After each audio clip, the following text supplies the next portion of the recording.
नमस्कार, मैं हूं ताबिश हुसैन। आप देख रहे हैं जी बिजनेस और अब आपको 50 बड़ी खबरें दिखाते हैं तेज रफ्तार से फास्ट 50 में।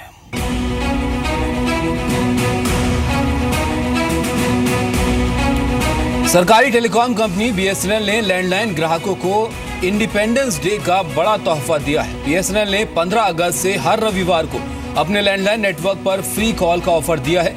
यानी अगर आप बीएसएनएल लैंडलाइन फोन इस्तेमाल करते हैं तो आप फ्री में कॉल कर सकते हैं।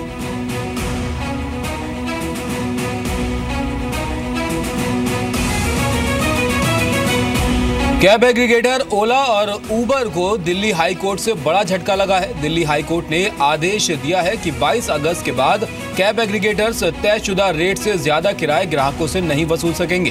कैब एग्रीगेटर्स के पीक वक्त में ज्यादा किराए वसूलने की शिकायत मिल रही थी, जिसके बाद ये मामला दिल्ली हाई कोर्ट में पहुंचा था। सरकार के रेट के मुताबिक सभी तरह की इकोनॉमिक रेडियो टैक्सी के लिए 12.5 रुपए, पीली काली नॉन एसी टैक्सी के लिए 14 रुपए, जबकि एसी टैक्सी के लिए 16 रुपए प्रति किलोमीटर चार्ज किए जाने का नियम।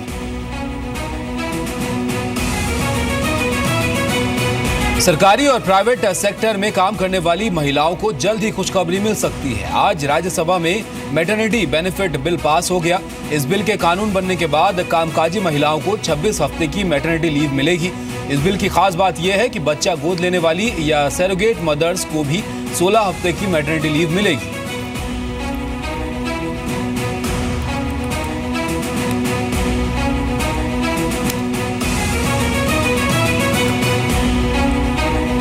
महिला और बाल विकास मंत्री मेनका गांधी ने मैटरनिटी बिल पास होने को ऐतिहासिक बताया। मेनका गांधी के मुताबिक इससे महिलाओं को प्रेगनेंसी के दौरान नौकरी छोड़ने की जरूरत नहीं पड़ेगी।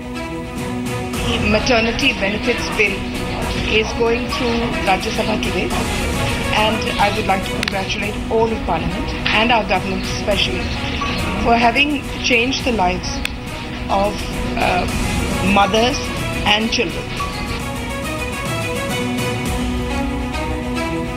श्रम मंत्री बंडारू दत्तात्रेय ने मैटरनिटी बिल पास होने को महिलाओं के लिए बड़ा कदम बताया है। दत्तात्रेय के मुताबिक कंपनियों को नए नियमों का सख्ती से पालन करना होगा।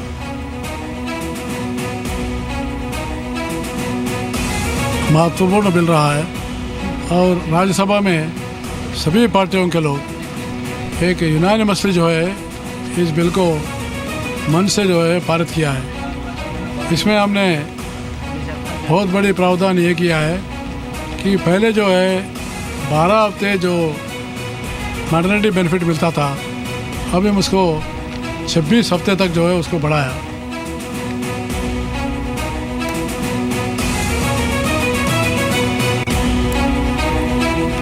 वित्त मंत्री अरुण जेटली ने एमएसएमईज के बारे में जानकारी इकट्ठा करने के लिए डेटाबेस लॉन्च किया है। इसके अलावा वित्त मंत्री ने एमएसएमई को फंडिंग के लिए ऑनलाइन फाइनेंस फैसिलिटेशन सेंटर की शुरुआत की है। वित्त मंत्री ने कहा कि एमएसएमई भारतीय इकोनॉमी की रीढ़ की हड्डी है और इनका रोजगार देने में बड़ा योगदान है, लेकिन एमएसएमईज के लिए फाइनेंस बड़ी चुनौती है।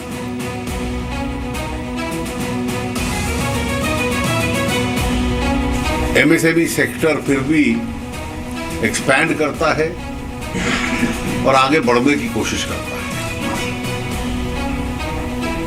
अब इसको संगठित रूप से ये चल पाए, उसके उद्देश्य के पीछे ये वेब पोर्टल है, इसका पूरा डेटा कलेक्शन हो, इसकी हेल्थ के बारे में, इसकी ज्योग्राफिकल स्प्रेड कितना है, ये एंसिलरी इंडस्ट्री कितनी है, इंडिपेंडेंट इंडस्ट्री कितनी है, फाइनेंसिंग के क्या विषय हैं, ये दोनों इन पोर्टल्स के साथ एक सुविधा उपलब्ध होगी। जीएसपीएल की बैंक गारंटी जब्त होने का खतरा बढ़ गया है। कंपनी ने अगस्त में $50 लाख ब्याज की किस्त का पेमेंट नहीं किया है, जिसके बाद विदेशी बैंक कॉर्पोरेट गारंटी जब्त कर सकते हैं। जीएसपीएल ने बैंक्स को जुलाई में ही पेमेंट नहीं करने के संकेत दिए थे। जीएसपीएल की मॉरिशस सब्सिडरी पर करीब $55 करोड़ का लोन है। 18 विदेशी बैंकों के कंसोर्शियम ने ये लोन दिया था और स्टैंडर्ड चार्टर्ड, बार्क्लेज एंड डॉशे बैंक का कंसोर्शियम है। जीएसपीएल पर 46,816 करोड़ का कंसोलिडेटेड कर्ज है।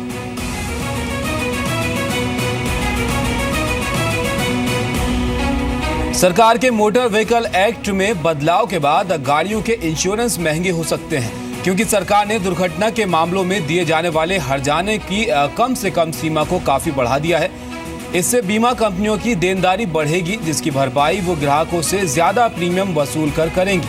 सरकार के मोटर व्हीकल एक्ट में बदलाव के बाद पेनल्टी के साथ साथ हादसों में हर्जाने की रकम भी बढ़ा दी है।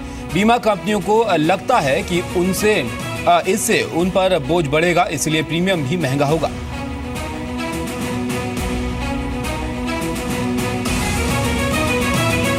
आदित्य बिरला ग्रुप ने बड़ी रीस्ट्रक्चरिंग का ऐलान किया है। कंपनी के बोर्ड ने एबी फाइनेंशियल को अलग से कंपनी बनाने को मंजूरी दे दी है, जिसमें इंश्योरेंस सहित अन्य फाइनेंशियल कारोबार आएंगे। इसके अलावा एबी नुवो के ग्रासिम के साथ मर्जर को भी मंजूरी मिल गई है। ग्रासिम एबी नुवो का वित्तीय कारोबार डीमर्ज होगा। शेयर होल्डर्स को एबी नुवो के 100 शेयर के बदले एबी फाइनेंशियल के 210 शेयर मिलेंगे। मर्जर के बाद ग्रासिम रहेगी, लेकिन एबी नुवो डीलिस्ट हो जाएगी और ग्रासिम का नाम बदलकर न्यू ग्रासिम कर दिया जाएगा। न्यू ग्रासिम में प्रोमोटर होल्डिंग 57% होगी।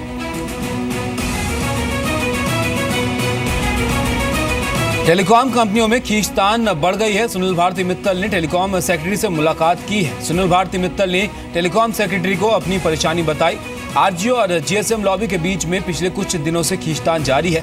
आरजीओ और सीओएआई ने अपने एक दूसरे पर आरोप लगाए हैं और आरजीओ के मुताबिक टेलीकॉम कंपनियां उसका नेटवर्क जाम कर रही हैं। जीएसएम लॉबी का आरजीओ पर सॉफ्ट लॉन्च के जरिए ग्राहक बनाने का आरोप है।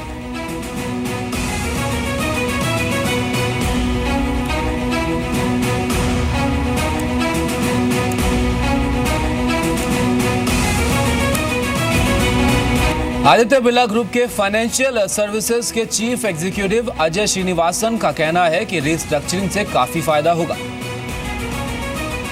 ग्रुप के दो बड़े कंपनी है, ग्रासिम और Aditya Birla नुवो। So Aditya Birla Nuvo is going to merge into Grasim. That's the first phase of the restructuring. And in the second phase, financial services, which is today 100% owned by Aditya Birla Nuvo, will get demerged into a separate entity. And that separate entity will get listed somewhere in the first quarter of next financial year.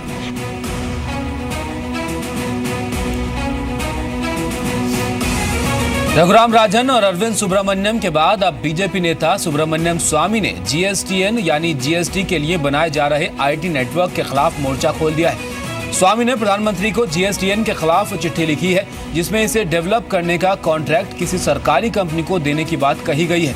स्वामी का आरोप है कि GSTN develop करने के लिए UPA कार्यकाल में जो कंपनी बनाई गई उसमें निजी कंपनियों की मेजॉरिटी हिस्सेदारी है।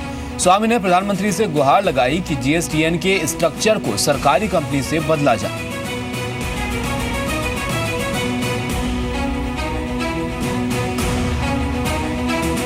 आज भारतीय बाजारों की सुस्त शुरुआत हुई और पूरे सत्र में निफ्टी ने 8,600 के नीचे ही कारोबार किया।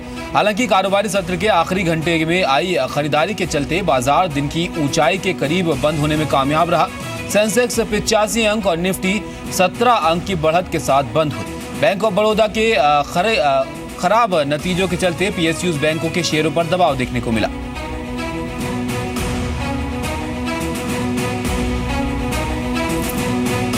बाजार में आज दिलीप बिल्डकॉन की अच्छी लिस्टिंग हुई। एनएससी पर दिलीप बिल्डकॉन 240 रुपए प्रति शेयर पर लिस्ट हुई। कंपनी की लिस्टिंग 11% प्रीमियम पर हुई और लिस्टिंग के लिए दिलीप बिल्डकॉन ने 219 रुपए प्रति शेयर का इश्यू प्राइस तय किया। लिस्टिंग के बाद दिलीप बिल्डकॉन का शेयर ऊपर में 244 रुपए तक पहुंचने में कामयाब हुआ। एसबीआई की पहली तिमाही के नतीजे कल आएंगे। उम्मीद की जा रही है कि बैंक के मुनाफे में 17% गिरावट हो सकती है। साथ ही बैंक के एनपीए और प्रोविजनिंग में इजाफा भी हो सकता है। फिलहाल बैंक कम जोखिम वाले कॉर्पोरेट लोन पर अपना फोकस बढ़ा रही है।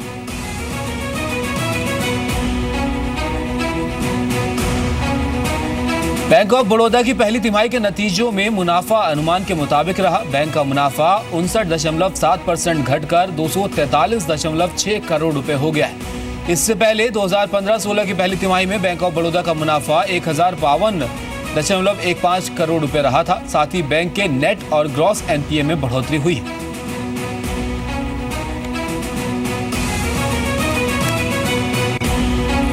इप्का लैब के पहली तिमाही के नतीजे अनुमान से बेहतर रहे। मजबूत ऑपरेशनल प्रदर्शन के दम पर इप्का लैब का मुनाफा 2 गुना हुआ।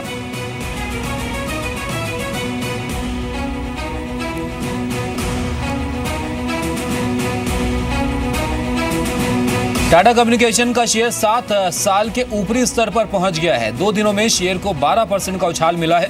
बीएसएनएल के लैंड डीमर्जर के ऐलान के बाद शेयर में खरीदारी देखने को मिली है। बीएसएनएल में टाटा कम्युनिकेशंस की 45% हिस्सेदारी है।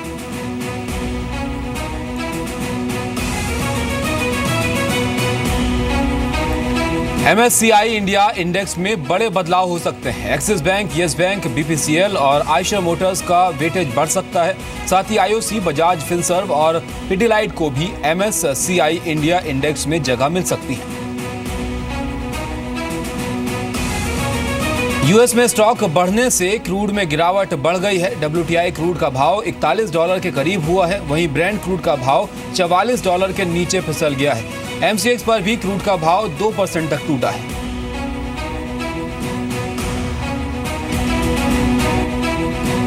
चीनी वायदा कारोबार में लगातार दूसरे दिन भी गिरावट देखने को मिली है। 2 दिन में चीनी का भाव 2% गिरा है। माना जा रहा है कि चीनी वायदा कारोबार रोक लगने की संभावना से डर से ये गिरावट देखने को मिली है।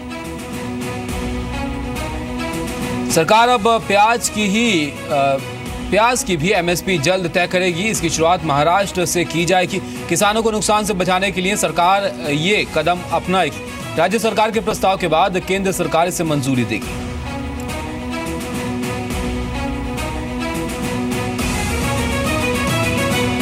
टेक्नोलॉजी के क्षेत्र में दुनिया के 100 सबसे अमीर व्यक्तियों में विप्रो के चेयरमैन अजीम प्रेमजी और HCL के को-फाउंडर शिव नादर का नाम शामिल हुआ है। फोर्ब्स ने दुनिया के 100 सबसे अमीर टेक बिलियनर्स की लिस्ट जारी की है, जिसमें भारत से सिर्फ 2 नाम हैं। इसमें प्रेमजी और नादर का नाम टॉप 20 में शामिल हुआ है।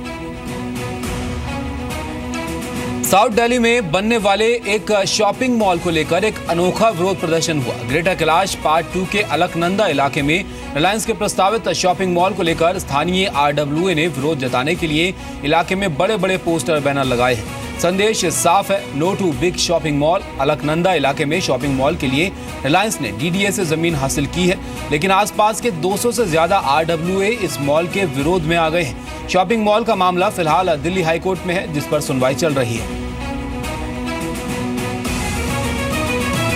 लोकसभा में दलित उत्पीड़न पर चर्चा से पहले पूरा नहीं हो पाया कोरम। सरकार के सिर्फ 38 सांसद तो कांग्रेस के सिर्फ 8 सांसद लोकसभा में रहे मौजूद।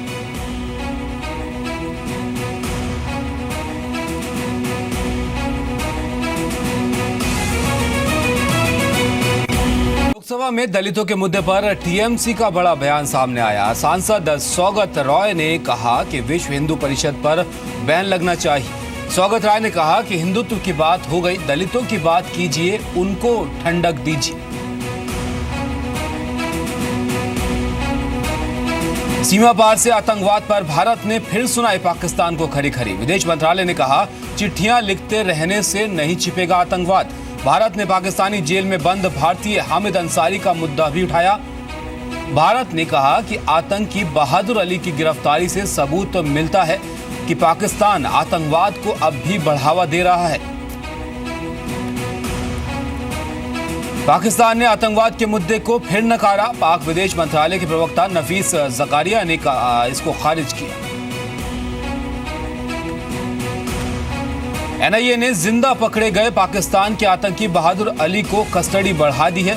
17 अगस्त तक कस्टडी में रहेगा आतंकी। पाकिस्तान के जेल में बंद भारतीय कैदी हामिद अंसारी पर हमले के मामले में आज हामिद अंसारी का परिवार सुषमा स्वराज से मिला। पाकिस्तान की जेल में बंद हैं हामिद अंसारी। सुषमा से मदद की अपील की है उनके परिवार।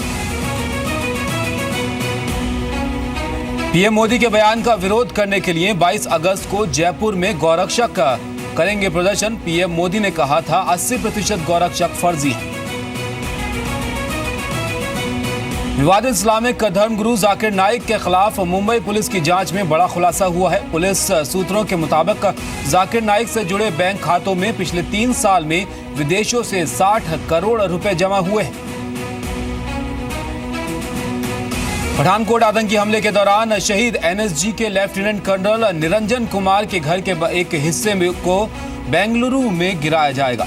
बेंगलुरु नगर निगम के अफसरों का कहना है कि शहीद निरंजन का घर उन 1100 मकान की लिस्ट में है जिनकी वजह से शहर में पानी जमा होता है।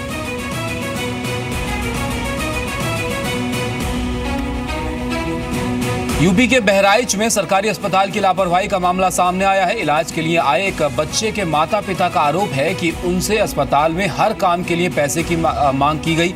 आरोप है कि इंजेक्शन लगाने के लिए नर्स ने उनसे 20 रुपए की मांग की। यहां तक कि बिस्तर देने के लिए भी माता पिता से पैसे मांगे गए। आरोप है कि पैसा ना देने पर इलाज में लापरवाही की वजह से 10 महीने के बच्चे की मौत हो गई।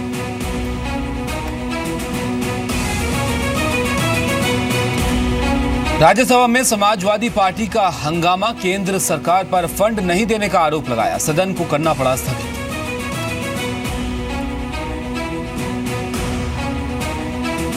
कश्मीर में 34वें दिन जारी रहा कर्फ्यू, मरने वालों की संख्या 57 पहुंची। अलगाववादियों ने 18 अगस्त तक बंद बुलाया।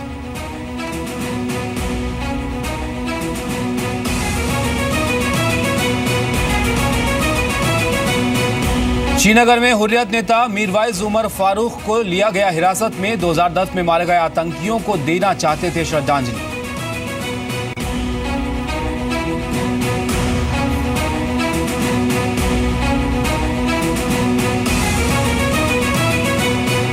स्वतंत्रता दिवस के मौके पर वाघा बॉर्डर पर आतंकी हमले की आशंका, पाकिस्तान ने जारी किया अलर्ट। तहरीक-ए-तालिबान और फजल उल्लाह गुट के हमले का अंदेशा।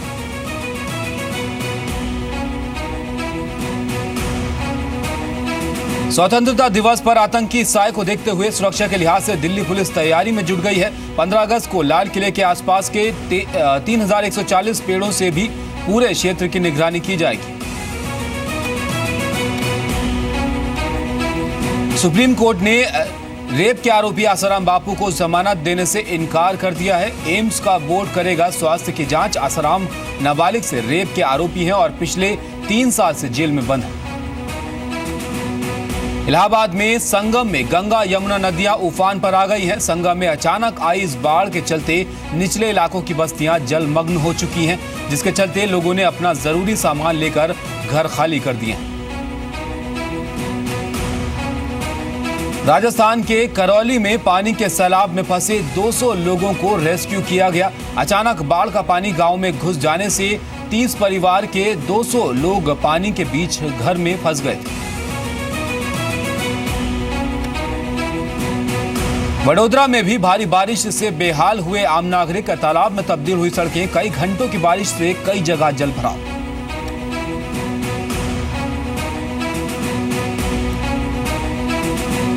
मुंबई गोवा हाईवे के महाड़ के पास दुर्घटनाग्रस्त दोनों बसों को चेसिस मिलने का बात सामने आ रही है। ये दोनों चेसिस नेवी को मिली है। ये दोनों बसें दुर्घटनाग्रस्त स्थान से 150 मीटर के दायरे में मिली हैं। नेवी ने इन्हें निकालने के लिए क्रेन मंगाई।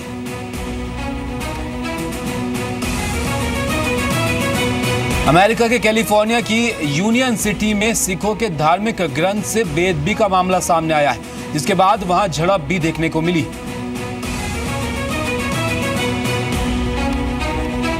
रूस में एक कार क्रैश का वीडियो सामने आया है। रूस के लेनिनग्राद में तेज रफ्तार कार के ओवरटेक के दौरान बड़ा हादसा हुआ और कार की सामने से आ रहे ट्रक से टक्कर हो गई। मैड्रिड एयरपोर्ट पर एक शख्स की हरकत से हंगामा मच गया। जनाब को पैसेंजर फ्लाइट पकड़ने में देर हो गई और जब तक बोर्डिंग करते एरो ब्रिज अलग हो गया था, लेकिन उस शख्स ने हार नहीं मानी और वो 10 फीट ऊंचे एयर ब्रिज को कूदकर रनवे पर प्लेन के लिए दौड़ा। हालांकि बाद में सुरक्षा कर्मचारियों ने उसको पकड़ लिया। चीन के हनान में 590 फीट ऊंचे पुल पर शादी की अनोखी रस्म, नवविवाहित जोड़े ने बिना सपोर्ट टंगे झूले पर किया लिप लॉक किस।